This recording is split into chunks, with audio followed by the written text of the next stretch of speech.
हमारे यहाँ पर में हमारे कुल खानदान में एक से एक तांत्रिक हुए, एक से एक ज्योतिष हुए। ऐसे तांत्रिक जो प्रेत, जैसा कि आपने प्रश्न भी किया है उस पर बताता हूँ। ज्योतिष भी ऐसे कि 2 मिनट बाद कौन सी घटना घटित होने वाली है वो बताने वाले। फिर तीसरे पीढ़ी में हम लोग हैं जो मिनट के बाद तो नहीं करते, लेकिन आज के दिन में क्या घटना होगी वो गारंटी के साथ बता देता हूँ। और कईयों की भविष्यवाणी वायरल हुई है। बात करते हैं भूत प्रेत की। सबसे पहले हमारे यहाँ पर में क्या था कि तंबाकू की खेती होती थी। हम लोग मूल रूप से इस प्रोफेशन से तो हैं ही और गृहस्थ भी हैं। गृहस्थ बोले तो? गृहस्थ बोले तो कहने का मतलब फार्मर, किसान। ओके। किसान भी है, यानी कि खेती बाड़ी का भी काम है हमारा। तो तंबाकू की खेती थी, बहुत बड़ा खेत था, लगभग 1-2 बीघे का था। उसमें जंगल बढ़ता जा रहा था। चाचा जी रोज जाते थे मजदूर को देखने के लिए। और मजदूर आजकल आजकल आजकल क्या होता है कि सीजन जब आ जाती है किसी चीज की तो मजदूर की कमी हो जाती है, उनका डिमांड बढ़ जाता है। डिमांड बढ़ जाता है। और जब डिमांड बढ़ जाता है तो मजदूर मिलता नहीं। और जिसके कारण से उनको लगा कि इस साल मेरा लाखों रुपए का नुकसान हो जाएगा, मेरा फसल जो है वो बर्बाद हो जाएगा। उन्होंने आया घर पर में 2 दिन 3 दिन जब लौट के आ गए तो दादाजी ने पूछा, क्या हुआ, क्यों इतना उदास हो, किस कारण से? उन्होंने कहा, क्या कहूं पिताजी, खेत में फसल खराब हो रहा है, लग रहा है कि तंबाकू की खेती इस बार चली जाएगी, बर्बाद हो जाएगी। उनका ऐसा क्या हुआ? कहा कि जंगल बहुत बढ़ गए हैं, तंबाकू छोटा है, जंगल उससे बड़ा हो गया है। इसमें लगभग अगर 5-7 मजदूर अगर रहेंगे तो 1 सप्ताह लगभग करेंगे तब जा करके वो होगा। तो उन्होंने कहा कि कितने मजदूर की जरूरत है? कहा 40 लोग अगर एक दिन में आ जाएं तो हो जाएगा। दादाजी ने कहा ठीक है, तुम एक काम करो, जंगल निकालने वाला हम लोगों के यहाँ एक औजार होता है, उसको खुरपी कहते हैं। ये जगह खुरपा कहते हैं, खुरपी कहते हैं, अनेक प्रकार की चीज़ों को कहते हैं। जिस प्रकार से हंसिया होता है, लोहे का वो होता है। हाँ, मैं समझ गया। समझ गए। तो उन्होंने कहा कि एक काम करो, तुम 40 खुरपी लेकर के पूरे गांव से जमा करके और ले आओ। चाचा जी तो पहले से ही गुस्से में थे और वो, क्या आप फालतू की बातें कर रहे हो, यहाँ पे मजदूर हो नहीं रहा है और खुरपी और खुरपा की बातें कर रहे हो, यहाँ पे ऐसे ही पहले से मेरा दिमाग खराब है। वो कह करके निकल गए। वो समझ गए दादाजी ये थोड़ा डिप्रेशन में चला गया है, 1 सप्ताह से जा रहा है, मजदूर नहीं हो रहा है इसे। उन्होंने कहा कि तुम एक काम करो, ले आओ और कल तुम्हारे खेत का काम हो जाएगा, ये मेरी गारंटी है, तुम आज ले आओ। अच्छा। वो मन मार करके वो चले गए, ले आए। 40 खुरपी पूरे गांव से मांग करके लाए, क्योंकि 40 परिवार में जाओगे, 40 चाहिए तो 100 परिवार में जाओगे तब मिलेगा। पूरे गांव से मांग करके वो लाए। उन्होंने कहा अब इसका क्या करना है? कहा कि इसको ले जा करके और खेत में रखाओ आप। कहा कि शाम का समय हो गया है, खेत में रख दूंगा, कोई लेके चला जाएगा, उसका जुर्माना ऊपर से देना पड़ेगा। तुम जाओ रखाओ, कुछ भी होगा तो मैं हूं, मैं तुम्हें दूंगा खर्चा उसका। कहा ठीक है। चले गए वो, वहां जाकर के रात के समय में 6-7 बजे करीब खेत में डाल दिया 40 के 40 खुरपी। ऐसे कहते हैं, कई सारे लोगों से आपने सुना होगा शायद, जो लोहा बच्चों के, हम लोगों के यहाँ पर में क्या है कि इसमें कमर में लोहे एक धागे में डाल करके पहनाया जाता है। हम लोग घुंघरू टाइप्स का पहनते हैं। घुंघरू टाइप का जो पहनते हैं, उससे ये रहता है कि इससे भूत प्रेत नकारात्मक शक्ति ये सब बच्चों को परेशान नहीं करेगी। या बड़े लोग भी पहनते हैं। ऐसा कहा जाता है कि लोहा अगर आपके पास में है तो प्रेत आपको परेशान नहीं करेगा, लेकिन ये गलत है, ये सही नहीं है। अगर प्रेत लोहा को छूने से परेशान करेगा तो खुरपी तो पूरा लोहा का ही था वो। वहां पर में जाकर के उन्होंने रख दिया और सुबह में कहा कि जाओ खुरपी ले आओ, अब तुम्हारा काम हो गया। कहा काम हो गया? रात में कौन काम किया जो काम हो गया? क्योंकि ऐसी घटना उन्होंने पहले नहीं की थी दादाजी ने। उनके बारे में था कि तांत्रिक हैं, कुछ भी कर सकते हैं, किसी को प्रेत देखना है तो अभी दिखा देंगे।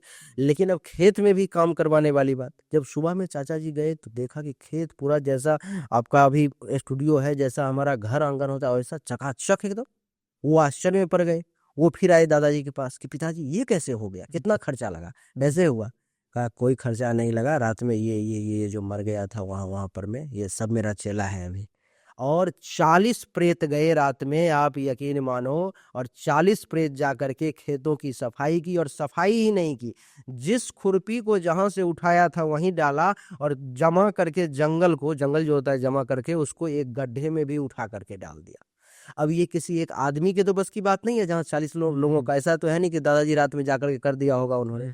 उन्होंने बताया जो 40 प्रेत को मैंने भेजा था और वो करके आ गया। उसके बाद तो गांव से लोग आने लगे, दादाजी मेरे खेत में काम नहीं हो रहा तो मेरा नहीं हो रहा। दादाजी ने कहा कि ऐसा नहीं है, वो मजबूरी, बस मैंने एक बार किया, मेरा भी ये प्रैक्टिकल था, जो देखता हूँ कितनी मेरी बात को सुनता है। और फिर संपन्न किया और हर तरफ हाहाकार मच गया। जो हमारे यहाँ पर में एक ऐसा भी तांत्रिक है जो प्रेत से मजदूरी करवाता है। आप तो ये समझो कि हमारे घर की रखवाली भी प्रेत करता था। अरे बाप रे। अगर ये हमारे यहाँ पर में ये पेड़ लगा हुआ है, आपकी क्षमता नहीं कि इसका एक पत्ता आप तोड़ लो। आप पत्ता अगर तोड़ लोगे तो अपने घर पत्ता लेकर के पहुंच नहीं सकते। इतना आप कहोगे कैसे? इसका प्रमाण देखो आप। आपका घर हो, मेरा घर हो या किसी का भी घर हो, वहां पर में कुछ न कुछ फल फूल लगे रहते हैं। कोई फूल का पेड़ है, कोई फल का पेड़ है, लगा ही रहता है घर के आसपास अगर जगह है तो। हमारे यहाँ पर में लगा हुआ रहता था। एक दिन क्या हुआ, और दादाजी ने मना कर रखा था कि बिना पूछे हुए कोई नहीं तोड़ेगा, न छुएगा, नहीं तो उसकी जो दुर्गति होगी वो अपना जाने, मैं नहीं जानता हूँ। एक व्यक्ति ने कहा कि जो ठीक है, और वो तोड़ने नहीं देते थे। पूछने के बाद भी नहीं तोड़ने देते थे। समस्या ये थी कि अगर आप पूछ लो कि दादाजी 10 फूल की जरूरत है, तोड़ लूं, वो डांट के आपको भगा देंगे। थोड़े से कंजूस किस्म के थे, थोड़े से। अच्छा। हाँ, वो नहीं लेने देते थे। दादाजी अभी आपके हैं दुनिया में? दादाजी अब मर गए, 7-8 साल हो गया। वो पॉडकास्ट देखेंगे तो आपको पकड़ लेंगे मतलब मेरे बारे में गलत गलत बोल रहा है। तो क्या हुआ कि एक व्यक्ति ने कहा कि ये तोड़ने नहीं देते हैं ना, ठीक है, आज इनके पैर में एक भी फूल रहने ही नहीं दूंगा। वो रात में पहुंच गया, रात में या यूं तो भोर में 2 से 3 के बीच में, जब सब लोग सो रहे थे। वो तोड़ लिया, जितना पेड़ में जितना फूल था सारा तोड़ करके एक अपना झोला में, थैला में उसने रख लिया जब तक घूम करके। और जैसे ही वो हमारे घर पे बाउंड्री है, बाउंड्री से बाहर निकलने की कोशिश की, फूल आगे गिरा और वो भी मतलब मुंह सहित नीचे गिरा। उसके घुटने फूट गए, दांत टूट गए, लेकिन उसने आवाज नहीं की, क्योंकि वो सोचा कि आवाज जब ही करूंगा लोग समझेंगे चोर है। वो फिर फूल लेकर के आगे बढ़ा, एक कदम बढ़ा, फिर गिरा, फिर बढ़ा, फिर गिरा। और दादाजी मेरे सोए हुए थे, उनको ये सूचना पहुंच गई कि वो व्यक्ति है फूल तोड़ करके और लेके जा रहा है। उन्होंने रूम में सोए सोए ही आवाज दी उसको, उसका जो भी नाम था, नाम नहीं कहूंगा, गांव का ही आदमी अभी जीवित ही है, नाम कहूंगा तो बदनाम कर रहा है। उन्होंने सोए सोए ही आवाज दिया, फूल जो तुमने तोड़ लिया है उसको जा करके फिर से पेड़ के पास ही रख दो, जीवित रहना चाहते हो तो, नहीं तो तुम इसे लेकर के घर नहीं पहुंच पाओगे। उस व्यक्ति ने फिर प्रयास किया, 5 मिनट तक वो करता रहा, लेकिन जब उससे नहीं हुआ, दादाजी निकले नहीं, अपना रूम में सोए हुए, उनको पता लग गया कि वो ले जा रहा है, लेकिन वो तो कंफर्म थे कि वो ले जाएगा नहीं। फिर वो व्यक्ति जाकर के फूल रख के आया, दादाजी के रूम को बहुत आवाज दी, दादाजी निकले रूम से, फिर माफी वगैरह मांगा, कहा कि ठीक है, कितना फूल चाहिए तुमको? कहा कि फूल की जरूरत नहीं थी, केवल मैं आपको परेशान करने के लिए आया हुआ था। कहा कि तब भी ले लो, पूजा करने के लिए कुछ ले लो। कहा नहीं, अब मैं नहीं ले सकता हूँ, अब मुझे जीवित बचना है तो फूल छोड़ करके ही जाना पड़ेगा। यानी कि घर की, और यहाँ तक कि मरते वक्त तक, जब उनकी मृत्यु हुई उस दिन भी प्रेत आया, और प्रेत आया सो हजारों लोगों के सामने, क्योंकि वो तो बहुत पॉपुलर व्यक्ति थे। सामने मतलब वो दिखा, सब लोगों ने देखा उसे। क्या हुआ इसके बारे में भी बता, अभी तक किसी पॉडकास्ट में इस पर चर्चा नहीं हुई है, आपको बताता हूँ। जब उनकी मृत्यु हो गई, अच्छा, वो जो घटना हुई, तो चाचा जी की ये इच्छा हुई कि किसी भी प्रकार से इनसे ये विद्या ले लूं, ताकि आगे भी खेती बाड़ी का काम बढ़िया चलता रहे, और भी जो लोग परेशान होंगे या कुछ होंगे तो एक आमदनी का सोर्स भी बनेगा, सब कुछ बढ़िया रहेगा। उन्होंने ऐसा सोचा, तो उन्होंने दादाजी को बहुत परेशान किया कि दे दो, कुछ तो सिखा दो, जा रहे हो, जाते जाते। उन्होंने कहा ये विद्या मैं नहीं दूंगा, हाँ, तुमको नॉर्मल चीजें सीखनी है, तंत्र का सीख लो, तुम्हारा कैसे सुरक्षा होगा, किसी को बचाओगे कैसे, ये सब सीख लो, लेकिन ये नहीं सिखाऊंगा कि तुम प्रेत से कैसे काम करोगे, क्योंकि तब तुम्हारी दुर्गति बहुत खराब होगी। क्योंकि जो लोग प्रेत की पूजा करते हैं उनका खुद का भी जन्म फिर प्रेत में ही होता है। ये बात लोग नहीं समझते, क्योंकि मजे लेने के लिए, दुनिया के सामने अपना प्रभाव दिखाने के लिए लोग भूत प्रेत की पूजा करते हैं, उसकी साधना करते हैं, नहीं करनी चाहिए। तो मैं वो कह रहा था, बहुत जब चाचा जी ने परेशान किया और उन्होंने खाना पीना त्याग दिया कि अगर आप नहीं सिखाओगे तो मैं खाना पीना छोड़ दूंगा, तब ऐसे ही दुनिया से चला जाऊंगा। और लगभग जब 4 दिन बीत गया और उन्होंने ना ही खाना खाया ना ही पानी पिया, तब दादाजी को, पिता तो पिता होता है, पिता चाचा, तो उन्होंने कहा कि जो ठीक है, एक काम करो, तुम्हें मैं प्रेत से भेंट करवा दूंगा, लेकिन वो भेंट तुम्हारा तब होगा जब मैं मरने लगूंगा, और जब मैं मर जाऊंगा तब जब तुम लोग मुझे जलाने के लिए जाओगे, गंगा ले जाओगे, हम लोगों के यहाँ कोई मरता है तो उसे गंगा ले जाते हैं, गंगा जब ले जाओगे तो वहां पर मैं तुमसे एक बार आएगा, वो भी प्रेत नहीं, उन सभी प्रेतों का जो राजा है, मेन मुखिया है, वो आएगा तुम्हारे पास में, और उस वक्त तुमको जो सीखना होगा, जो मांगना होगा उससे मांग लोगे। तुमको चाहे जो भी चाहिए दुनिया की संपत्ति वो तुमको दे देगा। जो विद्या चाहिए तुमको क्षण मात्र में तुम्हारे दिमाग में वो डाल देगा। चाचा जी फिर बहुत प्रसन्न हुए, उठ के खाना पीना खाया। अब दादाजी के मरने का इंतजार। जो ये मेरी हाँ?